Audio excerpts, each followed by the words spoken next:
My name is Christoph Lohrmann. I'm a postdoctoral researcher at LUT University, and my area of research is a mixture of computational science, a little bit of applied mathematics, a little bit of finance. And I've worked mainly on feature selection, but also its application. So those are important parts of my research. And today I'm going to talk a little bit about feature selection and so-called ensemble feature selection. I will not talk about specific methods, but I will just talk about why is it necessary, so the general idea, and some kind of setups that can be used in order to implement it. So on an idea level mainly. Okay. So first I start with a little bit of context. So my work mainly is focused on classification. So for those of you who have done, for instance, some machine learning, they know the distinction, but if not, that's fine. I will focus on classification. I will first give the examples and then give a little bit more detailed background. But I have two examples that I brought here, and actually those are examples that we have worked on. So we have used data sets that we worked on.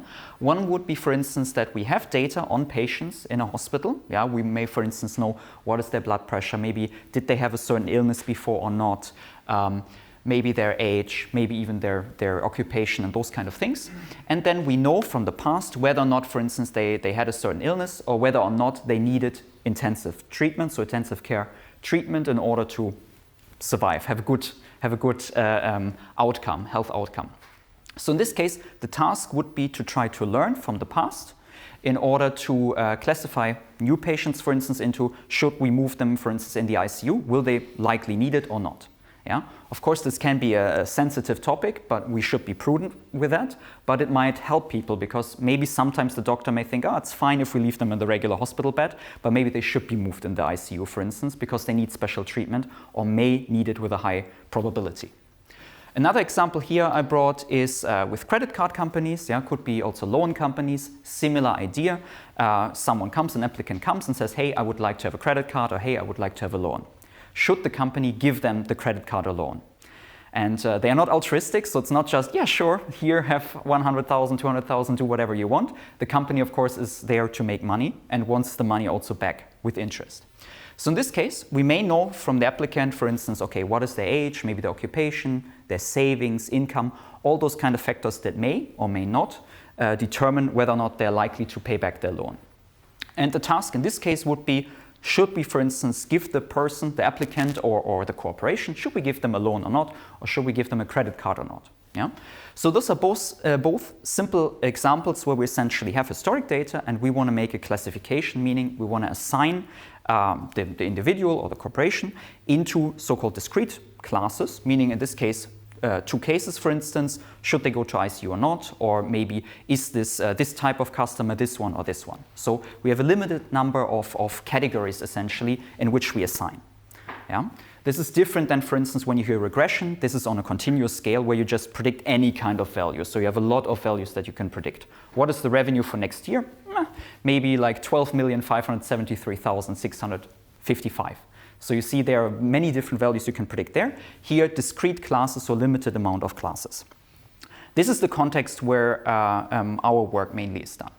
Now, coming to why feature selection. So usually in machine learning, in many cases, we have a lot of data. So we have a wealth of data, a lot of information. For instance, we may know a lot about actually our potential applicant, our credit applicant. We may know a lot. The problem is we usually do not know which of those features, you cannot see the marker, but which of those features or variables, yeah, or attributes, those are synonyms usually, which are important for the task at hand. Is it the income that helps us predict whether a person can pay back their loan, or is it also their savings, or maybe is their occupation somehow related, or their age? We do not know that. Or also in medical cases, we may not know what are contributing factors. As a consequence of that we do not know, often practitioners may just say, okay, what's the harm in just including it just in case? It could be important. Because usually the idea is if we leave something out that is important, that's worse than putting something in that may not be important. Main drawback of that, of course, is in terms of generalization. So the model that we learn may actually not work well in the future because we include information that is, for instance, irrelevant, so has no meaning for the target concept. So we include, for instance, the variable age and it has no meaning whatsoever if the person will pay back their loan or not. Or we have redundant features which contain essentially the same or similar information. That can be. It could be, for instance, that income and savings could be highly correlated, so having both of them doesn't give any additional value for us. So, and the consequences of either of those can be deteriorating the performance for future predictions. Because we're learning from the data we have, this is historic data, and then for a new applicant, we want to know, okay, they have this age, this income, and so on, or this blood pressure, what class will they belong to? Should we give them a loan or not? Should they go in the ICU or not? Or do they belong in customer group 1, 2, 3, or 4? So the more complex the problem and the more information we have, the more features we have, so the more variables we have, the more important are so-called dimensionality reduction techniques, meaning reducing the number of variables. Yeah? We're not reducing the number of instances, so of course we still want to train our model with as much data as possible in terms of observation, but maybe the number of variables we use can be reduced and still get a good outcome or even a better outcome than without it. I brought a simple example about dimensionality reduction and the curse of dimensionality. This is a term that is common used, I think coined by Bellman in his paper in 1961. So this is a very simple example. For instance, we have here a discrete case, so we don't have any kind of value we can take, but only specific values that can be taken. For instance, for temperature, we can assume we have very cold weather, cold, moderate, and warm. So we have 4 possibilities. So once we've had each of them once, we only need 4 cases to essentially cover all the possible values. If we extend this into another dimension where we include also the weather, for instance, whether it's stormy, rainy, cloudy, and sunny, you see we extend it into a 2-dimensional case. So now already, going from 1 variable to 2, we need to, instead of 4 cases that cover everything, we need to have 16 cases. And this, of course, goes on and on. So the more variables we have, the more possible combinations we have that we would have to cover to make the best model possible. So if we now have a simple model and we just assume we have temperature, and we decide, for instance, whether or not we wanted to play golf. So you can, of course, substitute this for any kind of outdoor activity. Since it's the weather, it should be outdoor, but if you like football, that's fine. If you want to play cricket, also good. So we have, for instance, here a very simple case where we have the temperature and the outcome, the target. Similar than giving a credit or not. In this case, it's did one go to play golf or did one not go to play golf? And very simple relationship here. In very cold and cold weather, we did not go to play golf, which makes a lot of sense. It's just too cold. We don't like it. In moderate and warm weather, we decided to play golf. Yeah? So there's only a single variable here, and we can easily essentially also make a model from that. So if we had to make a rule, we could make a very, very simple rule. Yeah? Of course, we can make more sophisticated models, but in this case, we go with a very simple rule, which we say, okay, if temperature is larger than cold, so if it's better than cold, then let's go to play golf, otherwise we don't. So that's a very, very simple decision rule that we can make here. Okay, what now if we add an additional variable, which is, for instance, the gold price? And I assume in this case, this variable is irrelevant. It has no meaning or has no impact on whether or not I play golf. What is the gold price? Yeah? May be different for you. Maybe if the gold price is up, you're happy and go for golf. But we assume here it has no impact whatsoever. In this case, we have, again, still the four cases, but essentially the gold price here is also recorded, which is random. We have 3 different values, low, medium, and high, but it's essentially random. And we see this impact by just going from 1 dimension to 2, that essentially the space that we have, so the possibilities that we have, are much less explained than previously. We still have 4 dots, but 4 dots with 4 possible values explains the space entirely, so we don't have sparse data. But here, we only cover 4 out of, in this case, 12 cases, so we cover only a small amount of all the cases. In this case, if we want to make a model, we now have different possibilities to make the model and still fit the data perfectly. Right? We can still stick with our simple model, but we could also have a more complex model that would still classify perfectly. Yeah? So the corresponding rules in this case would be the simple rule that we had before, the one that actually is the right one. But we could also have a more complex rule, which is based on the temperature and the gold price, and still get perfect accuracy. So this just highlights then when we have data sparsity, meaning that when we have only few observations compared to all the possibilities in the space, which already in the discrete cases is of course a problem, but if you imagine continuous case, of course we don't cover everything, then we can easily come into arrive at a problem where we can make many different models that fit the data well. And then we would have to avoid trying to make a model that is overly complex, that doesn't fit the data. In contrast to that, and I don't have an example for that here, but we can also easily imagine it, we could have a model that is simple, that fits the data well, and we, for instance, get an accuracy, let's say, of 99% of assigning individuals to whether or not they should get a credit. But we have 2 or 3 individuals for which we misclassify. But then we say, oh, we also recorded the color of their shoes that they had. And if we include that, then we say that people with red shoes, for instance, didn't default. If we include that information, then we can perfectly classify our data. Obviously, this is something that we would not expect to generalize well. But again, our model just works with the data it has and would try to get an as good result as possible if we focus on performance. And in that case, we would get a better outcome if we include an irrelevant variable because it looks like it would help. So this is a classical case of overfitting. We make a too complex model for the data, and that will not work well in the future. So this is another example where kind of the curse of dimensionality kicks in. So main idea here in the data sparsity case is the more variables we include, for instance, with 4 observations, you see we have 100% of the possibilities covered. But if we include just simple discrete additional variables, we suddenly start to explain less and less of the overall space, making it more likely that we make a model or allowing models to be there that actually do not generalize well to the future. Okay, so not including irrelevant and redundant variables is very important to avoid making models that overfit the data or that are too complex. And here, in terms of feature subsets, you can imagine that any feature can be included in the subset or not, right? You can decide, do I take this variable or do I not take it? So you always have these 2 cases, binary cases. So if we have d features or variables, you have 2 to the power of d possibilities to set up a feature subset. Do I include variable 1? Yes, no. Do I then additionally include variable 2? Yes, no. Do I include variable 3? Yes, no, and so on. And you see that the more variables we have, the larger the increase is in the number of possibilities. So already with 30 variables, we have more than 1 billion possibilities of feature subsets, which variables to include and not include. So this is a task that is very difficult to do using exhaustive search, meaning trying all the different possibilities in order to find the best solution.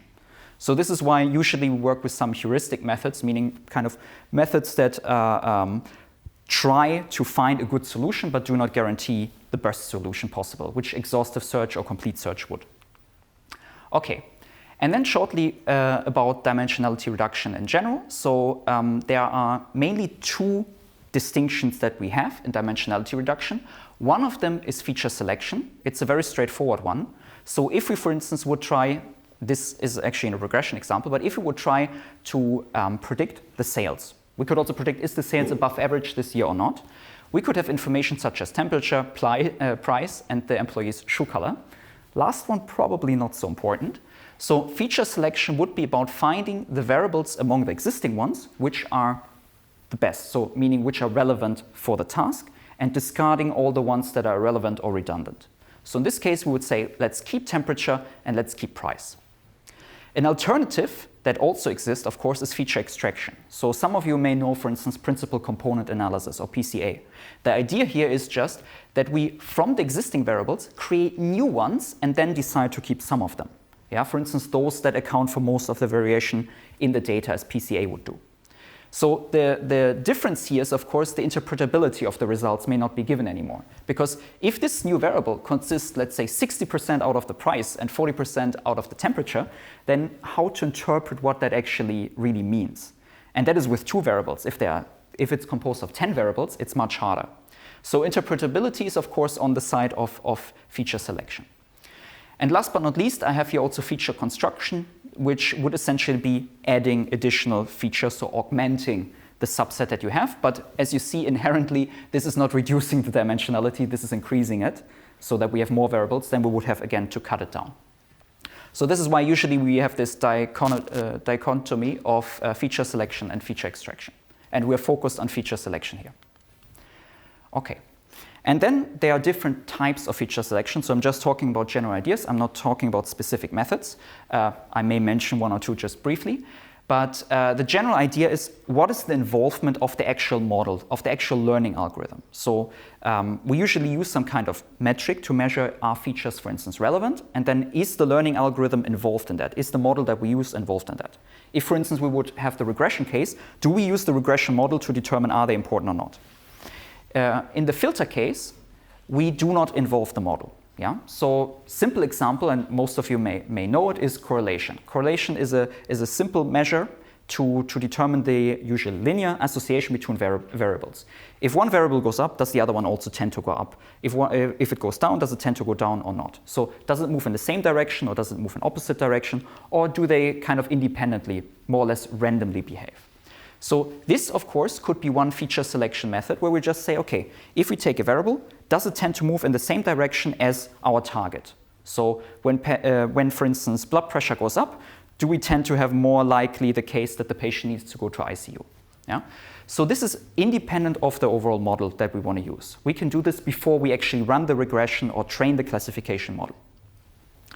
But the downside of this is, of course, we do not necessarily know, will it work well with the model after we've selected it? So we select the features and then we hope it works well for the model. But we do not know that. But it's usually quite fast. On the other hand, we have wrapper methods. They're called wrapper because they're wrapped around the classifier, meaning that the classifier is actually providing feedback. So we use, for instance, a certain feature subset and say, let's say, the first 5 features. And the classifier will tell us, how good is that model? For instance, how accurate am I in my predictions that the patient goes to ICU or not? Am I right in 90% of the cases, 95%, for instance? If I then exclude a feature, oh, I'm only at 85, so maybe I should keep that feature. So you get the feedback from the model itself. And then last but not least, there are specific models that can actually include that in the process.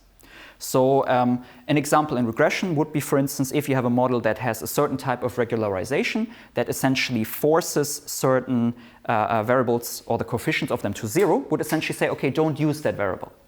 Similarly, decision trees and classification, they at each step choose a variable and say, okay, this is a good variable to make the distinction. Then I choose this variable. It even helps more, and so on and so forth. But by selecting certain variables, it doesn't select the other ones. So in that case, it inherently has this property to conduct feature selection. So those are the main 3 types, but then of course we can also combine these types. And this is where we come to hybrid feature selection and ensemble feature selection. And some actually see hybrid feature selection as a separate type, which it is not, because it is a combination of the existing types. What is the main difference? So feature selection, we have those 3 different methods, and of course we can apply them, and each of them will give us, for instance, a ranking of the features and say this is the best one, second best, third best, and so on. Or it will say this is the best feature subset. Use feature 3, 5, and 7, and then we get a good outcome. But each method has their own way of working, right? They have their own criterion to measure, is a variable relevant or not, or is it redundant or not? So combining different methods might be quite beneficial. One setup of that is ensemble feature selection, where we use the data with different methods or same method on different parts of the data set in order to get multiple suggestions of what are the important features. Yeah? The most common or most maybe intuitive example is we apply just different methods. We say, okay, we use correlation, we use, for instance, mutual information, we may use some other methods, I don't want to name them all now, but we use them all and they all suggest this is a good feature subset, this is a good one, and this is a good one. And then we aggregate, kind of similar to wisdom of the crowd, and say, okay, maybe which features do they have in common, yeah? The union or the intersection of the features, and aggregate that to an overall best solution, and that we provide as the feature subset. The main idea here is usually that you do it in parallel, so at the same time, and then aggregate at some point, so using the same type, so for instance filter methods. It's very rare to combine, let's say, filter with wrappers. Alternatively, we can use hybrid methods. Those are sequential, where we apply the first method and supply the outcome to the next one. The main idea usually is we use a very simple method at the beginning to kind of sort out the number of features. Because we have often a lot of features, we may often have hundreds or thousands of features, and some are obviously bad. Some may be somewhat relevant and some might be highly relevant. That's harder to distinguish. But some may be obviously bad. So what we do is usually we would supply a simple method at the beginning to sort out the bulk of the features and maybe reduce it by, let's say, 50 or even 90%, and then use the smaller subset or ranking for the next more sophisticated method to actually do a little bit more of a detailed search, for instance, on it. Yeah? For instance, have some kind of evolutionary method here, some genetic algorithm maybe, or some other wrapper method, usually in this case, in order to find the final subset. So those are the distinctions if we want to combine those methods. But as you hopefully can see, I'm discussing here on the idea level, feature selection can be quite helpful in kind of finding what variables may be important, which has the benefit of interpretability in the end, because we use feature selection, so we still understand the features. We may reduce the probability that we overfit our model. We may decrease the computational time of the model afterwards, because if you run a model with 5 variables instead of 200, of course that is faster. And then last but not least, it may also contribute to visualization and interpretability from the user. So seeing, okay, what's the relationship of those, let's say 5 variables, to the target class, and discussing it, making it more understandable, rather than saying this depends on 200 variables. Okay, that was my presentation. Thank you very much for your attention. And yeah, questions later.